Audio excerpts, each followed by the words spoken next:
Namo tassa bhagavato arahato sama sambuddhassa. Namo tassa bhagavato arahato sama sambuddhassa.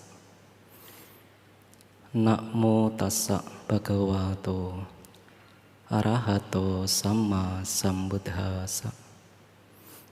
Kalena dhamma sawanang etamanggalamuttamang ti. Mendengarkan dhamma di waktu yang sesuai itulah berkah utama.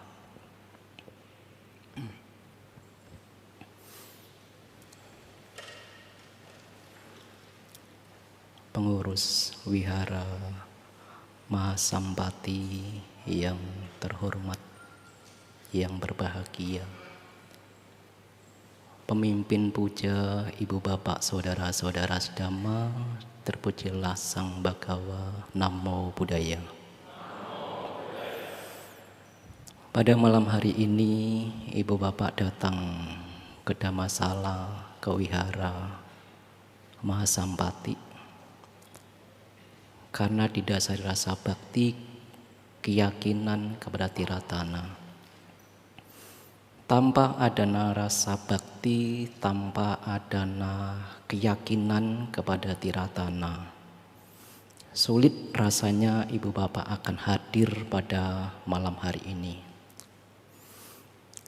Ibu bapak telah mengorbankan waktu, mengorbankan tenaga istirahat, yang harusnya di rumah bisa dengan tenang, damai, senang bersama keluarga. Tapi bapak rela untuk duduk, membaca parita, mendengarkan dhamma, hingga kurang lebih 2 jam. Kalau tidak ada keyakinan, tidak ada rasa bakti kepada Tiratana, apakah mungkin semua ini terjadi? Wihara Mahasampati setiap tahun mengadakan sebulan pendalaman dhamma. Ibu bapak akan banyak mendengar uraian dhamma, penjelasan dhamma dari para bante mungkin. Tetapi ketika mendengarkan dhamma hampir 1 bulan ke depan, dari tanggal 21 sampai tanggal 21 Mei perkiraan, ibu bapak bisa belajar dari Upasaka Atula, berumah tangga Atula. Pada saat itu berumah tangga Atula ini memiliki pengikut 500 pengikut siswanya. Senang mendengarkan dhamma, tertarik untuk mendengarkan dhamma. Pada saat itulah 500 umat ini yang dipimpin oleh Atula mendatangi Bante Rewata. Ketika duduk di tempat yang sesuai, berumah tangga Atula dan ke-500 pengikutnya memohon kepada Bante Rewata untuk membabarkan dhamma. Tetapi diceritakan Bante Rewata begitu menyenangi kesendirian, sepi, sunyi. Pada saat itulah Bante Rewata tidak mengajarkan dhamma, hanya diam. Ketika kejadian itu, maka berumah tangga Atula mengatakan kepada 500 pengikutnya, tidak ada yang bisa kita dengarkan di sini. Bante Rewata tidak mau membabarkan dhamma, kita pergi mencari bante yang lain. Ketika itu muncul, maka rumah tangga Atula itu berserta 500 pengikutnya mendatangi Bante Sariputta. Karena ketertarikannya, karena begitu sangat haus akan dhamma, rumah tangga Atula juga memohon kepada Bante Sariputta untuk membabarkan dhamma. Ketika rumah tangga Atula bertemu dengan Bante Sariputta, menceritakan bahwa Bante Rewata hanya diam karena tidak suka, ada rasa tidak suka, mencela. Bante Rewata, bagaimana mungkin, kami ini kan ingin mendengarkan dhamma, tapi Bante Rewata tidak mau membabarkan dhamma. Ketika Bante Sariputta mendengar keluh kesah dari rumah tangga Atula, Bante Sariputa pun membabarkan dhamma, diceritakan. Tetapi Bante Sariputa mendengar dan menyampaikan dhamma, mengerjakan dhamma itu panjang lebar, mungkin 1 jam, 2 jam. Sehingga rumah tangga Atula ini pun, bagaimana mungkin ini? Bante Sariputa membabarkan dhamma begitu sangat panjang. Rasanya tidak cocok kita berada di sini. Pergi lagi, Ibu Bapak. Pergi lagi. Tidak cocok kita, ayo pergi. Ketika rasa keluh kesah yang sudah mendapatkan orian dhamma yang panjang itu, rumah tangga Atula 500 pengikutnya pergi juga. Yuk kita mencari Bante lain. Mungkin ada yang cocok. Maka diceritakan rumah tangga Atula dan 500 itu pun mendatangi Bante Ananda. Kepada Bante Ananda pun menceritakan hal yang sama. Rumah tangga Atula bertemu dengan Bante Revata. Setelah itu karena ketidaksukaannya, langsung menemui Bante Sariputa. Karena Bante Sariputa membabarkan dhamma yang begitu sangat panjang, rumah tangga Atula pun merasa tidak cocok, pergi ke Bante Ananda. Bante Ananda yang mendengar keluh kesah dari rumah tangga Atula akhirnya bersedia untuk membabarkan dhamma. Tetapi dengan mencari pengalaman yang baru tadi, Bante Revata tidak mau membabarkan dhamma. Bante Sariputa juga pun membabarkan dhamma tetapi panjang. Akhirnya Bante Ananda mengambil jalan tengah. Ya sudahlah, saya akan membabarkan yang seperlunya saja. Membabarkan dhamma tetapi singkat.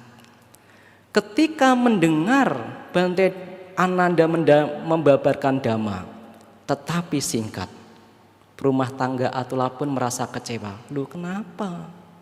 Kenapa kok Bante Ananda hanya membabarkan dhamma secara singkat? Tidak suka lagi, pergi lagi mengadu kepada Sang Buddha. Pada saat itulah Sang Buddha berkata, oh Atula, tidak hanya di zaman sekarang sedikit bicara juga dicela, diam juga dicela, apalagi banyak bicara, banyak celaan.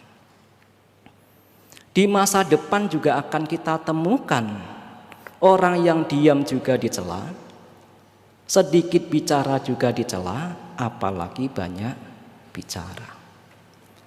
Di masa yang lampau juga pernah ditemukan diam juga dicela, sedikit bicara juga dicela, banyak bicara apalagi menjadi tempat celaan bagi banyak orang. Akhirnya tidak ada Ibu Bapak yang pernah kita temukan di dalam kehidupan ini, baik kita sebagai manusia atau para arahanta yang hidupnya selalu dipuji, kadang juga dicela. Tidak akan pernah kita temukan juga orang yang hidupnya selalu dipuji, bahkan sebagai seorang sama Sambuddha yang tercerahkan sempurna juga pernah dicela, juga pernah dipuji. Artinya apa Ibu Bapak?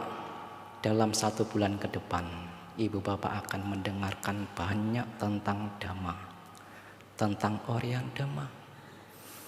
Belajarlah, kalau ada seorang biku yang hanya diam, Ibu Bapak bermeditasilah. Oh, saatnya meditasi. Ya sudahlah, mari kita bermeditasi.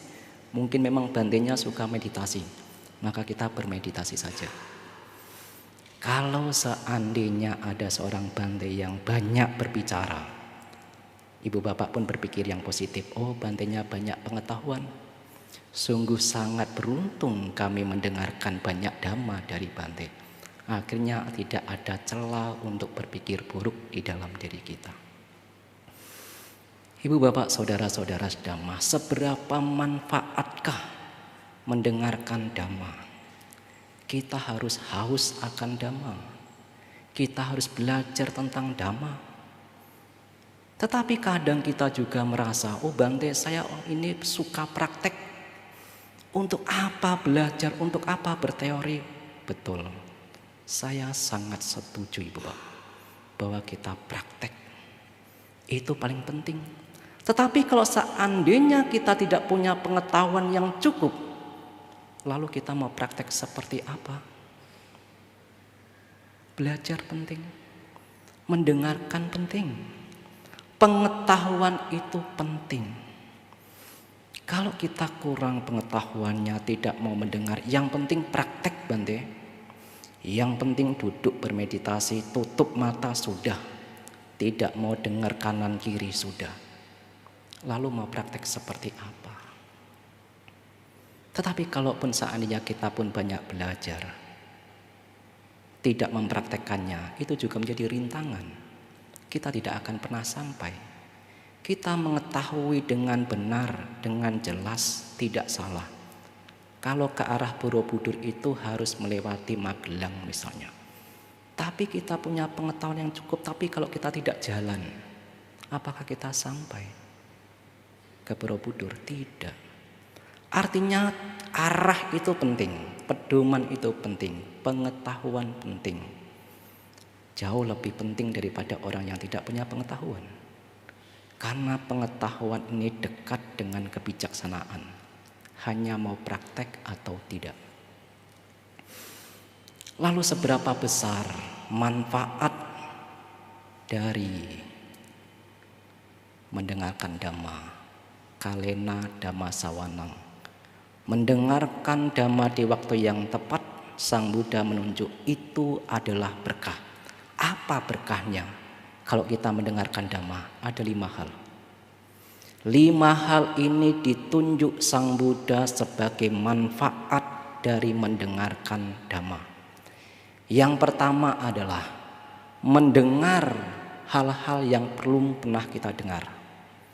Mendengar ajaran-ajaran Dhamma yang belum pernah kita dengar. Itu kalau kita mendengarkan Dhamma.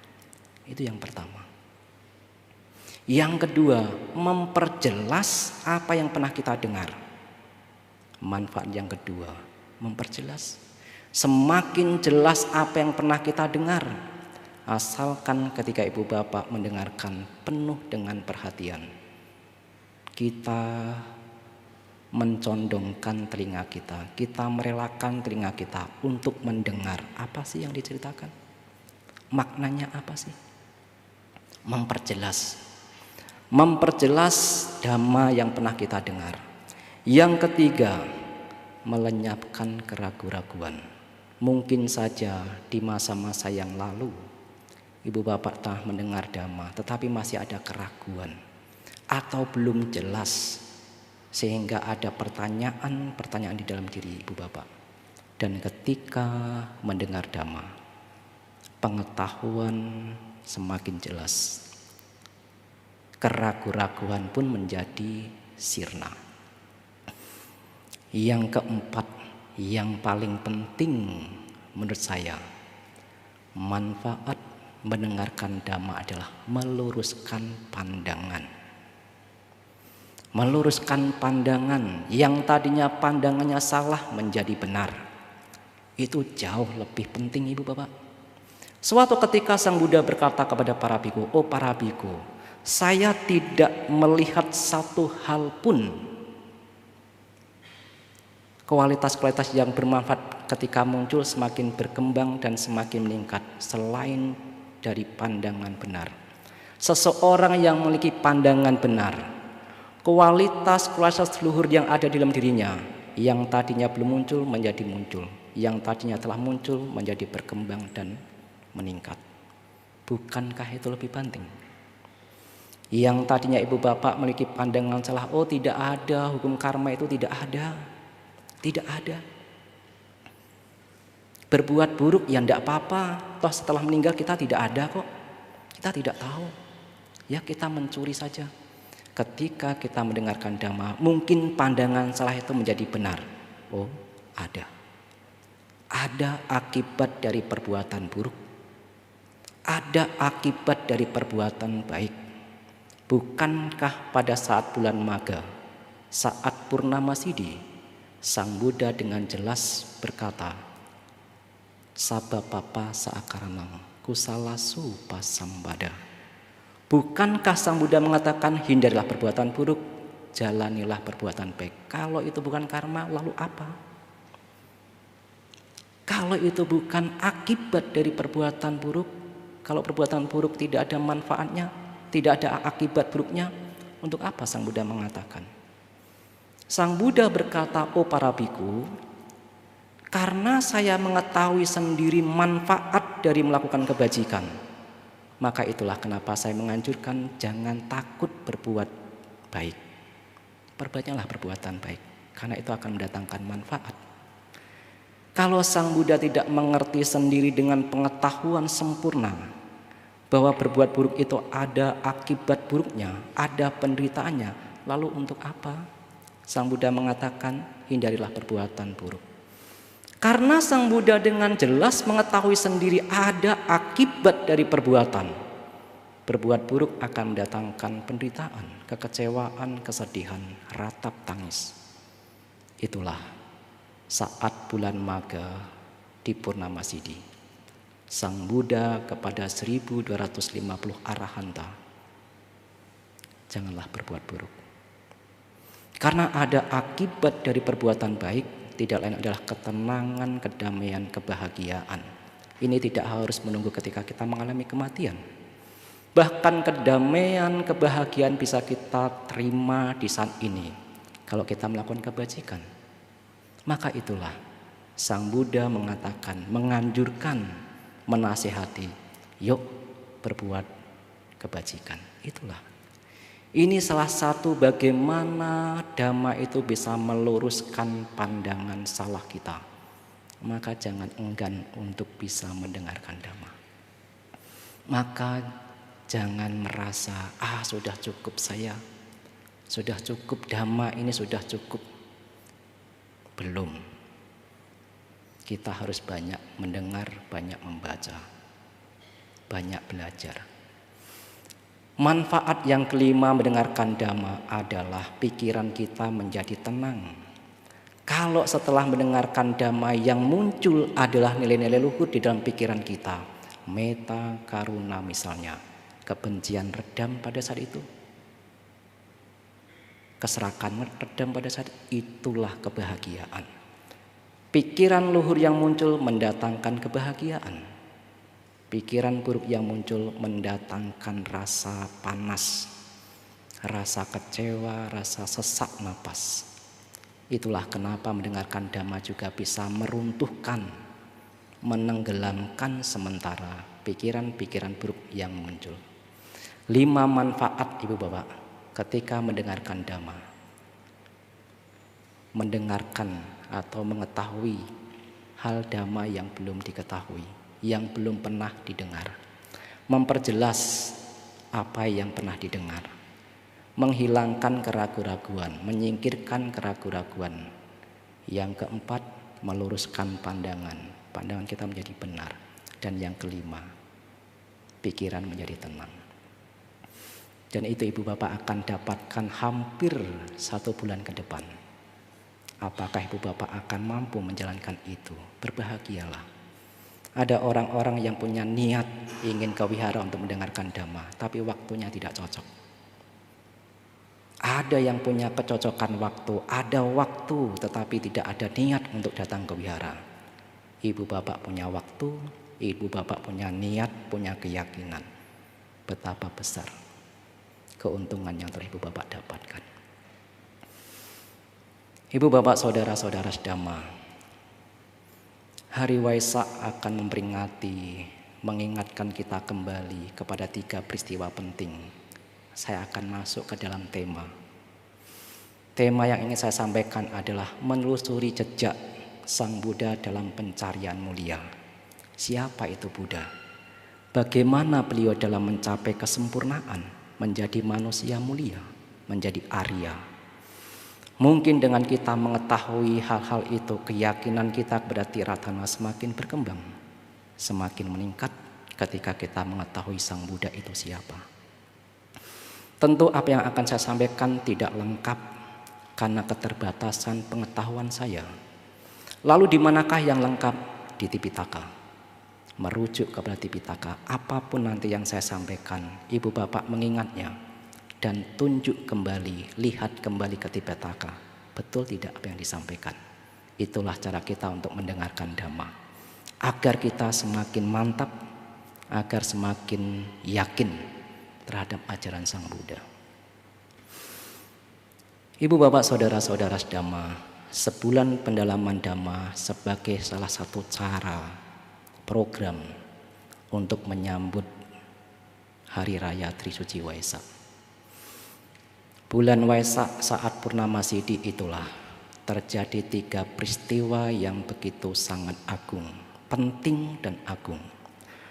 Bulannya sama saat Purnama Sidhi, tapi tahunnya berbeda. Yang pertama adalah kelahiran dari Bodhisatta Siddhartha Gautama. Yang kedua adalah pencapaian kesempurnaan Petapa Gautama atau menjadi Sama Sambuddha. Mencapai pencerahan sempurna dengan usaha sendiri, tanpa bantuan makhluk lain, dengan penuh kebijaksanaan, dengan penuh kecerdasan. Dan yang ketiga, wafatnya Sang Buddha atau Parinibbana. 3 peristiwa ini terjadi pada bulan dan waktu yang sama, bulan Waisak saat Purnama Sidhi. Maka itulah, dalam 3 hari ke depan saya akan mencoba menyampaikan tentang 3 peristiwa yang diawali dari kelahiran Pangeran Siddhartha. Ibu bapak saudara-saudara Dhamma, Pangeran Siddhartha lahir begitu sangat istimewa. Istimewa karena memiliki kebajikan yang begitu sangat besar. Karena memiliki kebajikan yang begitu sangat besar itulah kelahirannya berbeda dengan kita. Ibu bapak yang sekian banyak ini juga berbeda-beda ketika lahir di dunia. Ada yang sulit, ada yang mudah. Semua tergantung dari karma masing-masing. Begitu juga Pangeran Siddhartha lahir dengan cara yang berbeda. Diawali ketika Ratu Mahamaya saat bulan Asada diceritakan. Di pagi hari ketika memohon 8 sila kepada gurunya bernama Asita, Petapa Asita. Jadi bahkan 8 sila ini sudah dipraktekkan sebelum munculnya Sama Sambuddha. Begitu juga ibu bapak akan mempraktikkan 8 sila sebagai salah satu cara untuk meningkatkan nilai-nilai spiritual sebagai berumah tangga. Ketika di pagi hari diceritakan, Ratu Mahamaya ini memohon 8 sila, dikukuhkan 8 sila. Yang sudah lama sudah menikah dengan Raja Sudodana, tetapi belum dikaruniai seorang putra atau putri, menjadi gelisah. Apalagi sebagai seorang raja, siapakah yang akan meneruskan kerajaan kalau tidak punya putra sebagai penerus mahkota? Maka pada saat itulah diceritakan Ratu Mahamaya hari itu menjalankan 8 sila. Di malam hari diceritakan Ratu Mahamaya mimpi. Mimpi yang pertama ini tiba-tiba ada sosok dewa. Sosok dewa. Dewa ini membawa Ratu Mahamaya dimandikan, dibawa ke sungai Anotata. Dimandikan oleh para dewa. Dimandikan dengan air yang harum. Dikasih pakaian surgawi. Dan ketika itu kembali. Setelah badannya bersih, setelah mandi, tiba-tiba ada seekor gajah berwarna putih diceritakan membawa bunga teratai. Sebelum masuk ke dalam perut gajah ini diceritakan menghormat dulu, pradaksina istilahnya, 3 kali searah jarum jam sebagai rasa penghormatan. Setelah 3 kali itulah masuk ke dalam perut. Dan ketika Ratu Mahamaya terjaga dari tidurnya, mimpi itu diingat dan diceritakan kepada Raja Sudodana. Raja Suddhodana tidak mampu menerjemahkan apa arti dari mimpi tersebut, sehingga mengundang para brahmana yang terkemuka yang mampu membaca tanda-tanda mimpi. Ibu bapak jangan meminta kepada para biku, Bante saya mimpi ini apa ya maksudnya. Tidak semua para Bante mampu menjelaskan, dan itu memperbahayakan. Bante ini saya mimpi malam-malam seperti ini, maknanya apa? Diceritakan ibu bapak, mimpi itu ada 4 hal. Kenapa kita mimpi? Ada penjelasan, ada dijelaskan di dalam kitab ulasan. Yang pertama adalah kondisi tubuh, atau apa yang sering dipikirkan, apa yang sering dilakukan, itu bisa terbawa sampai mimpi. Suatu misal ada panitia, besok ini ada pengecoran Buddha Rupang. Karena itu yang dipikirkan, karena yang diucapkan, malam-malam bisa mimpi. Aduh, kok malam-malam saya mimpi, kirain pengecoran Buddha Rupang sudah selesai. Tiba-tiba terbangun, masih malam. Apa yang dipikirkan, apa yang diucapkan, apa yang dilakukan, itu bisa terbawa mimpi. Kebiasaan, ini yang pertama. Yang kedua, kondisi tubuh yang lagi tidak fit. Mungkin karena ada sakit, itu juga bisa terbawa mimpi. Atau yang ketiga, ada dijelaskan mimpi karena pemberian dewa. Tetapi ada kisah di Sri Lanka atau di Myanmar, saya agak lupa. Pemberian dewa ini bisa benar juga bisa salah. Nah, nanti kalau saya cerita tentang dewa yang memberi mimpi, waktunya habis. Yang keempat, karena memang ada tanda, ada makna. Seperti Ratu Mahamaya yang mimpi bahwa ada gajah berwarna putih membawa bunga teratai masuk ke dalam perut. Dan diterjemahkan, tidak apa-apa Baginda Raja. Ratu akan mengandung. Ratu akan memiliki seorang putra yang kelak kalau menjadi seorang berumah tangga akan menjadi raja. Cakrawati memimpin dunia dengan dhamma, bukan dengan kekerasan. Tetapi kalau seandainya meninggalkan kehidupan sebagai berumah tangga, juga akan menjadi raja, raja dhamma, membambarkan dhamma, memutar dhamma, menjadi sama Sang Buddha. Raja Suddhodana yang mendengar itu ibu bapak begitu sangat bahagia. Apalagi putra sudah diharapkan hadir di tengah-tengah keluarga. Keistimewaan ketika Bodhisatta berada di dalam kandungan Ratu Mahamaya, pada saat itulah rumah ini sudah dijaga oleh Dewa Catumarajika. Para dewa ini sudah menjaga pintu-pintu rumah istana dari Ratu Mahamaya. Tujuannya agar makhluk-makhluk yang buruk ini, yaka misalnya, meninggalkan. Agar mungkin Ratu Mahamaya tidak melihat penampakan-penampakan yang menyeramkan. Agar mungkin Ratu Mahamaya tidak mendengar suara-suara yang mengerikan. Itulah hampir di segala penjuru. Di istana itu dijaga oleh 4 dewa Catumarajika. Kenapa? Karena punya istimewa ibu bapak, berbeda dengan kita. Mungkin kalau kita lahir tidak ada yang menjaga, apalagi dewa pergi jauh-jauh. Nah ini kan Bodhisatta. Bodhisatta karena sudah begitu sangat kesempurnaan paraminya, sehingga para dewa pun dijaga. Dan setelah 10 bulan lengkap diceritakan, Pangeran Bodhisatta ini lahir di dunia. Lahirnya pun berbeda diceritakan di dalam Tipitaka, kitab pengulas.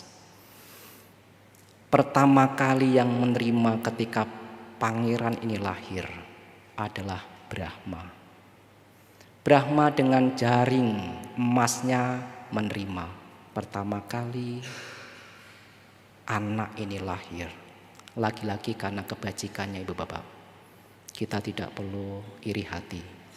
Kalau mau iri hati kita harus banyak berbuat kebajikan agar kita sama. Bahkan ibu bapak memiliki keistimewaan-keistimewaan, bagaimana mungkin tidak? Pangeran sudah terlahir di dalam kerajaan. Kekayaan begitu sangat melimpah. Harta melimpah. bahkan seperti yang diinginkan banyak orang. Bagaimana agar saya bisa terlahir dari keluarga kerajaan? Lagi-lagi karena kebajikannya. Pangeran Siddhartha juga kelak akan menjadi seorang raja, seorang penerus kerajaan yang mungkin banyak juga diharapkan oleh banyak orang bagaimana agar bisa menjadi seorang pemimpin. Perbedaan-perbedaan itulah karena kebajikan yang dilakukan berbeda.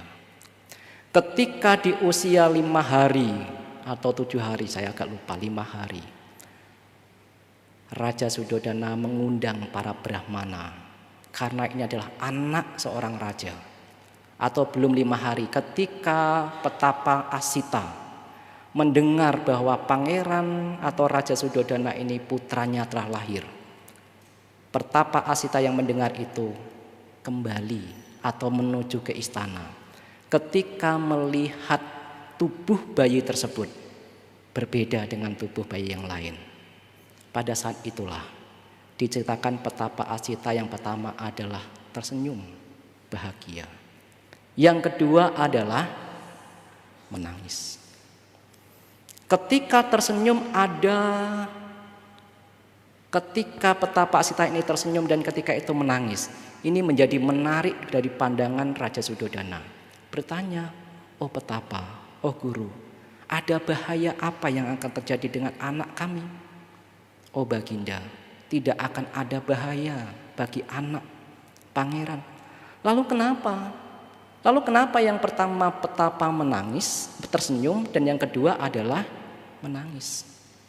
Oh Baginda Raja, saya tersenyum, saya bahagia karena saya melihat sosok makhluk agung yang kelak akan mengajarkan Dhamma, yang kelak akan membabarkan Dhamma telah muncul di dunia.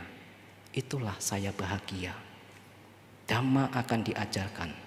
Tetapi ketika saya melihat usia saya sendiri sudah sepuh, ketika pangeran ini menjadi kesempurnaan, mampu membabarkan Dhamma, saya sudah tiada. Itulah saya sedih. Itulah saya menangis. Ibu bapak, kalau ada seorang petapa yang sedih, yang menangis karena tidak mampu mendengarkan Dhamma, lalu mana mungkin sekarang kita yang sudah berada di Dhamma tidak berjuang dengan sungguh-sungguh? Di masa yang lalu ibu bapak, ada seorang petapa yang sedih, yang menangis karena tidak mampu mendengarkan Dhamma. Bukankah sekarang kita sangat beruntung? Bukankah sekarang kita begitu mendapatkan berkah?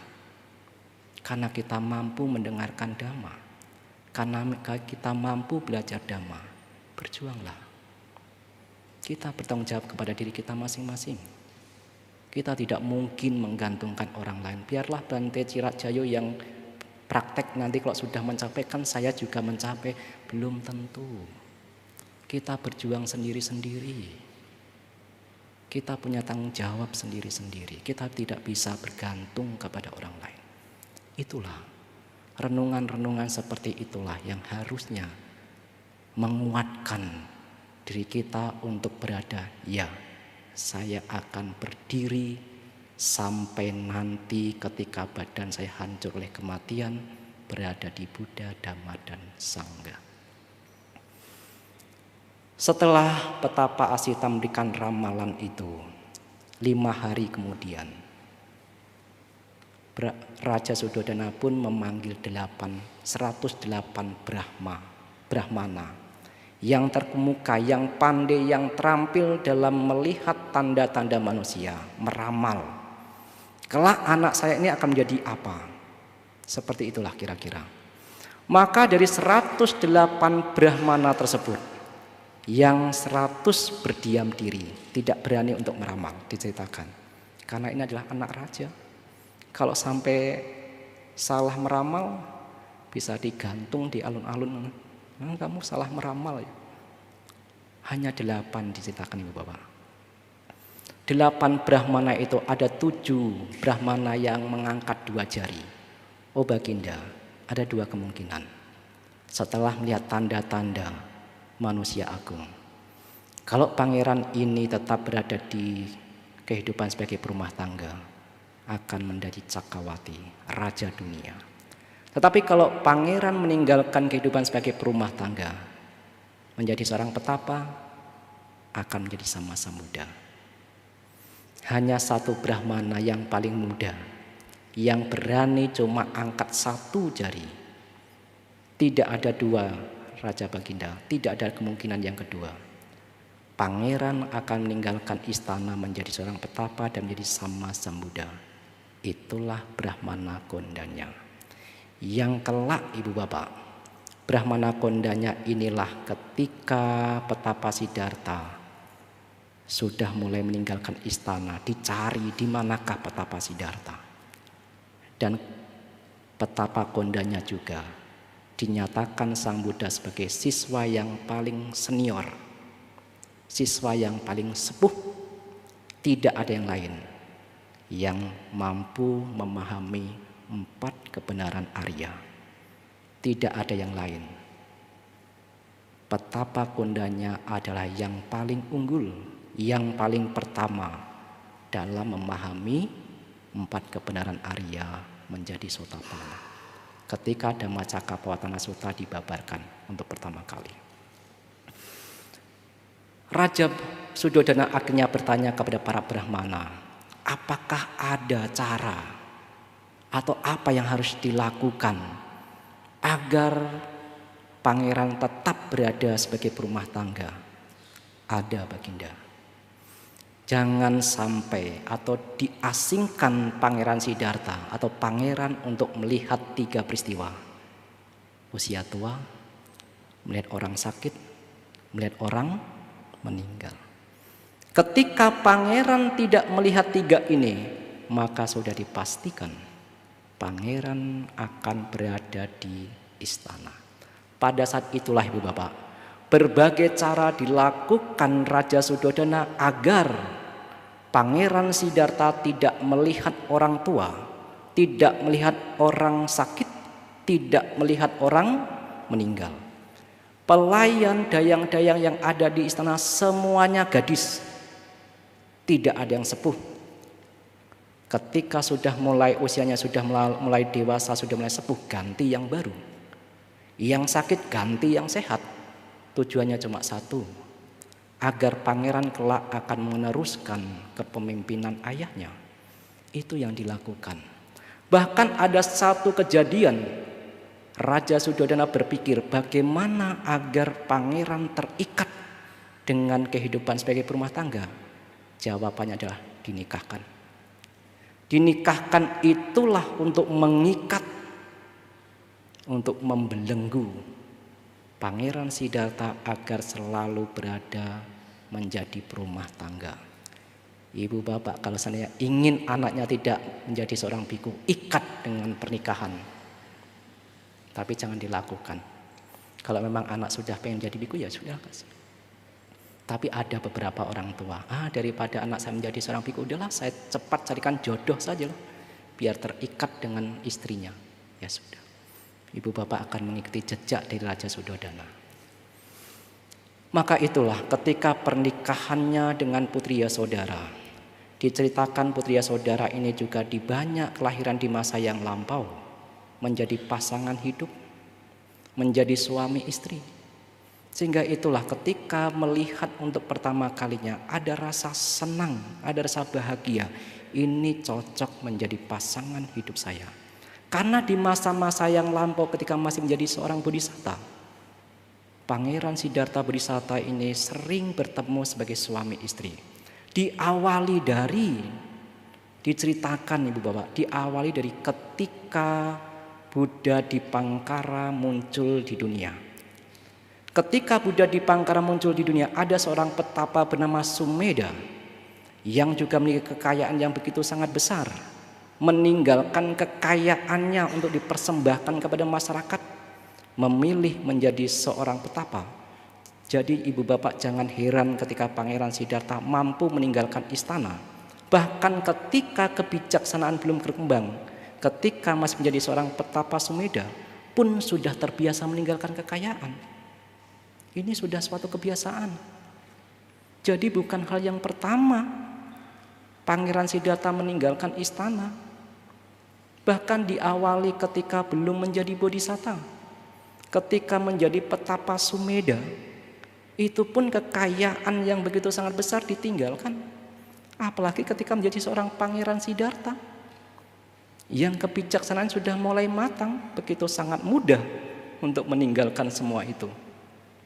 Pada saat itulah diceritakan, petapa Sumedha menjadikan tubuhnya sebagai jembatan, mempertaruhkan tubuhnya untuk menjadi jembatan Buddha Dipangkara. Pada saat itu juga bertekad, ia tidak ingin menjadi arahanta di kehidupan saat itu juga. Tetapi bagaimana ia bertekad beraditana untuk menjadi Sama Sambuddha di masa depan, agar bisa membantu semua makhluk terbebas dari penderitaan.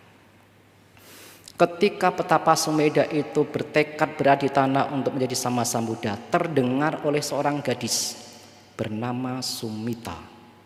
Gadis ini membawa 8 ikat bunga terate yang sebetulnya ingin dipersembahkan kepada Buddha Dipangkara. Ketika melihat petapa Sumedha bertekad menjadi seorang Sama Sambuddha dan tidak membawa persembahan untuk diberikan kepada Buddha Dipangkara, 8 ikat bunga terate itu dicetakkan, yang 5 dipersembahkan kepada petapa Sumedha untuk diberikan kepada Buddha Dipangkara. Sedangkan yang 3 ikat dipegang sendiri oleh gadis bernama Sumita untuk dipersembahkan kepada Buddha Dipangkara. Pada saat itulah gadis bernama Sumedha ini bertekad juga di dalam dirinya, semoga di banyak kelahiran saya menjadi pasangan hidup petapa ini untuk membantu dalam menyempurnakan parami. Ibu bapak bisa belajar dari gadis bernama Sumita.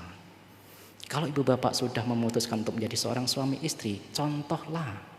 Tidak hanya bahagia di kehidupan saat ini, tetapi saling membantu, saling mendukung bagaimana suami istri bisa terbebas dari penderitaan di masa depan.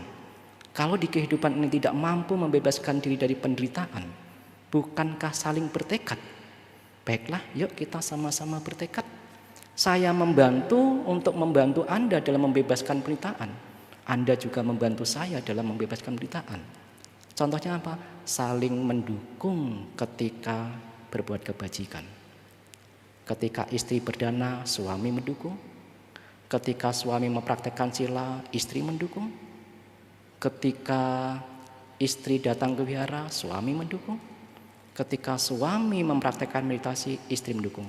Saling mendukung. Karena tujuannya sama-sama ingin terbebas dari penderitaan.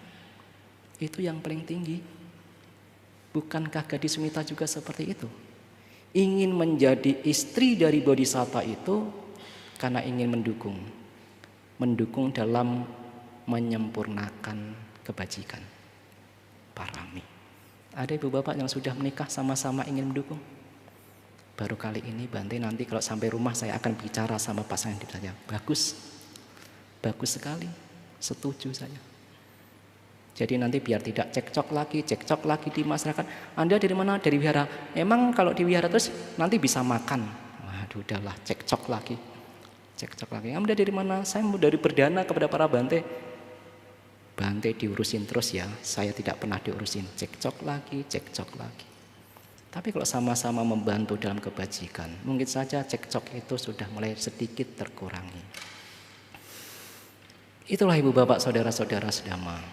Ketika Pangeran Siddhartha menunjuk putri Yasodhara sebagai permaisuri, sebagai istri, bahkan di banyak kelahiran yang lampau telah sering bertemu. Dan itulah ketika pertama kali melihat putri Yasodhara dengan mantap, Pangeran Siddhartha, ia akan menjadi pasangan hidup saya.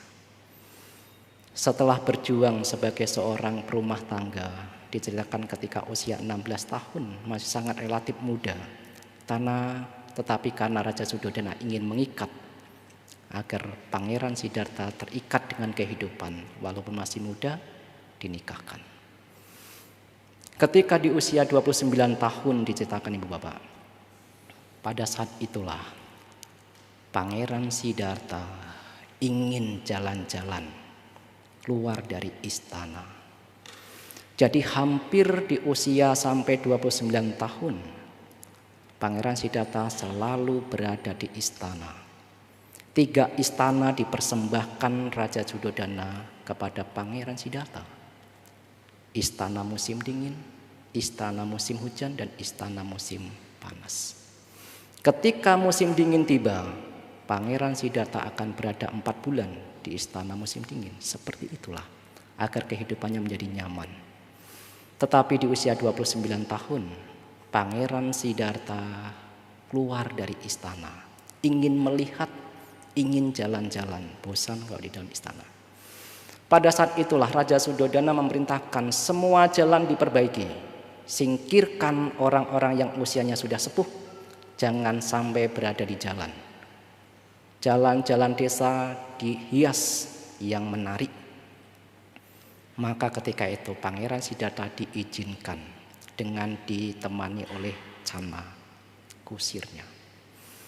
Ketika berjalan, tiba-tiba ada orang tua yang renta, yang belum pernah ditemui di dalam istana.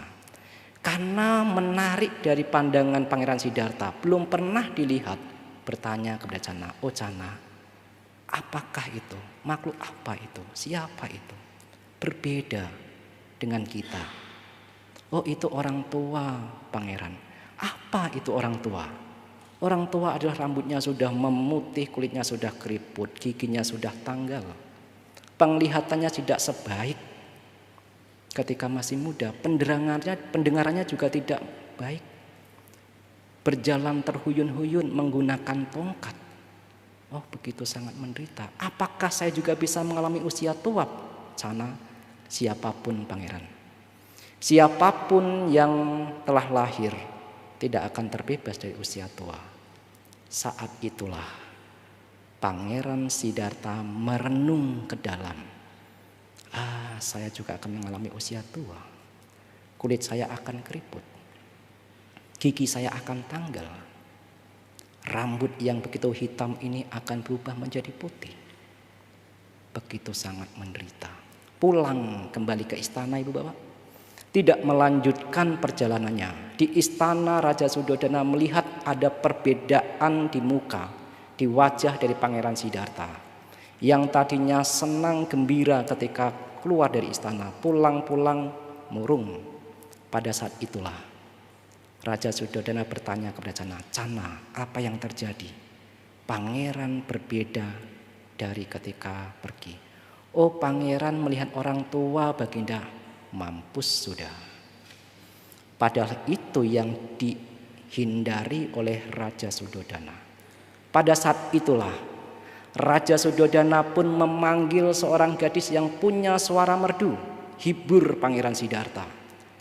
Mencari seorang gadis yang pandai menari, hibur Pangeran Siddhartha. Tujuannya apa Ibu Bapak? Agar terbebas, agar redam kesedihannya dan kembali muncul kebahagiaan. Karena mendengar suara yang merdu, karena melihat tari-tarian yang indah. Dan itulah yang biasanya kita lakukan di dalam kehidupan sehari-hari. Menutupi penderitaan, kekecewaan dengan kebahagiaan, dengan kesenangan indrawi.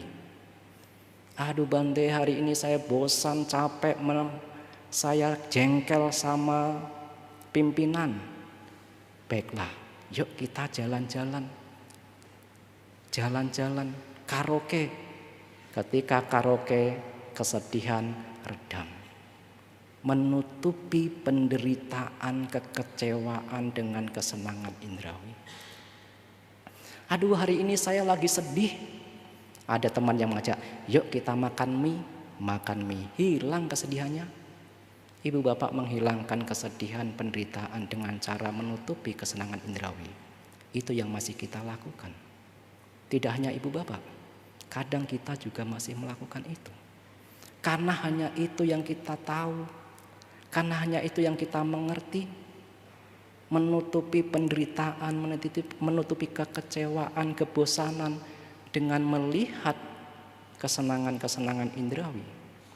Dan itu yang dilakukan oleh Raja Suddhodana.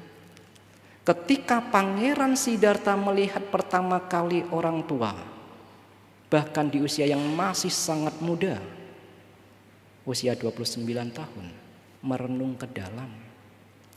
Lalu pertanyaannya adalah, berapa kali Ibu Bapak melihat orang tua? 10 kali Bante, apakah pernah merenung ke dalam?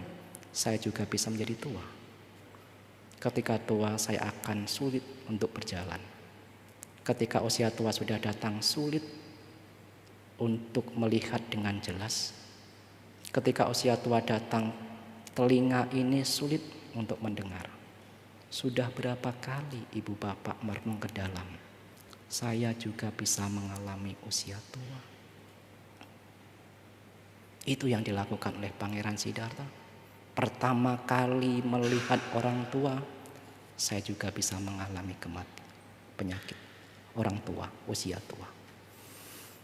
Hampir 4 bulan diceritakan, Pangeran Siddhartha disuguhi oleh kesenangan-kesenangan indrawi, kesenangan-kesenangan indrawi, baik mendengar suara yang merdu dari nyanyi-nyanyian seorang gadis, baik melihat tari-tarian yang begitu sangat menarik, makanan yang begitu sangat enak, nikmat, lupa terhadap kesedihan, lupa terhadap penderitaan.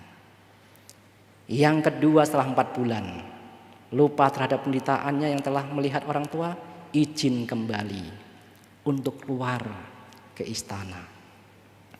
Pada saat itu ketika jalan-jalan bersama Cana, melihat ada orang yang berbaring di tanah, kesakitan.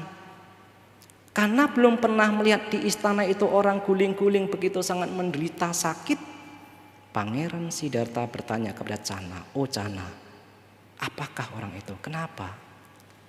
"Itu orang sakit Pangeran." "Apa itu orang sakit?" "Jangan disentuh Pangeran. Nanti Pangeran bisa tertular. Dia kesakitan." "Apakah saya ini juga bisa sakit Cana?" "Siapapun Pangeran. Siapapun yang telah lahir menjadi manusia tidak akan terbebas dari penyakit." Orang-orang bijaksana menyebutkan jasmani ini sarangnya penyakit. Penyakit yang paling ringan sampai yang terparah ada di tubuh kita. Makan kebanyakan sambal bisa sakit perut, bolak-balik ke toilet. Itu yang masih ringan. Tidur kedinginan juga sakit flu, itu yang masih ringan. Belum nanti kalau sudah berbaring di ranjang, makan harus menggunakan selang, pindah tempat harus dibopong, dipanggul, membuang kotorannya tetap di tubuhnya. Ketika Pangeran melihat pertama kali orang sakit, Pangeran Siddhartha juga merenung ke dalam. Saya juga bisa mengalami sakit. Pertanyaan yang sama, berapa kali Ibu Bapak ke rumah sakit, membaca parita untuk orang yang sakit, menengok tetangga, kerabat, sahabat, orang tua yang sakit? Pernahkah Ibu Bapak juga merenungkan jasmani ini sarangnya penyakit? Pangeran Siddhartha pulang lagi, sedih karena jasmani ini rentan terhadap penyakit. Raja Suddhodana yang melihat itu melakukan hal yang sama.